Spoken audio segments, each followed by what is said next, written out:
কোটি টাকার গরু ও 15 লাখে ছাগল বিক্রি করে ক্ষান্ত হয়নি সাদিক এগ্রো। তাদের তৈরি মিষ্টি ও বেকারি পণ্যের দামও চড়া। গরুর খামারের আড়ালে খাঁটি দুগ্ধজাত পণ্যের নামে ভোক্তাদের সঙ্গে প্রতারণা করছে তারা। তাদের প্রতিটি পণ্যের দাম আকাশ ছোঁয়া, অভিজাত যে কোনো প্রতিষ্ঠানের চেয়ে অনেক বেশি। এসব পণ্যের বিষয়ে নেই নিয়ন্ত্রণ সংস্থাগুলোর কোনো অনুমোদন, নেই মানের কোনো বালাই, শুধু মুখরোচক আর চাকচিক্যের দোহাই দিয়েই ভোক্তাদের ঠগিয়ে আসছে সাদিক এগ্রো। খামারে দুধ দেশি গরুর দুধ দিয়েই বানায় না, তাই না? যেমন দেশি গরু গ্রামের 120 টাকা কেজি, উনি তোমার খামার তো 80 টাকা কেজি দুধ, তোমার উন্নত কেমন হলো? সাদিক এগ্রো এখানে ওরা সব কিছুর দামই বেশি রাখে, অতিরিক্ত দাম রাখে। এখানে নাস্তা খাইতে গেলে 250 টাকা লাগে। এ বিষয়ে দেশ টিভিটি মোহাম্মদপুরের 7 মসজিদ রোডে সাদিক এগ্রোর বেকারিতে গেলে ভিতরে ঢুকতে বাধা দেয় প্রতিষ্ঠানটির কর্মীরা। তালা দেওয়া হয় কারখানায়। গোপনে ধারণ করা ছবিতে দেখা যায় নোংরা স্যাঁতস্যাঁতে পরিবেশে তৈরি করছে নানা ধরনের পণ্য।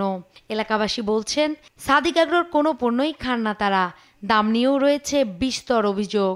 যেরকম পরিবেশে আমরা থাকি আমরা ওইরকম দামি আমরা যাই, ওরকম ফাস্টফুডে বা ওরকম আমরা তো কিনি না, যাই না।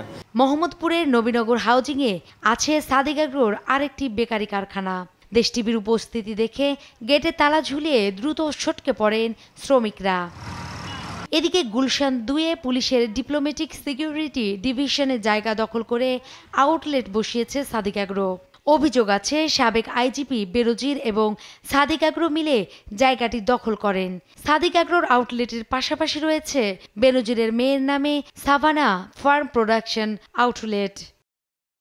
গুলশানের আউটলেটের বিষয়ে জানতে চাইলে কথা বলতে চান না বলে জানান সাদিক এগ্রোর ম্যানেজার।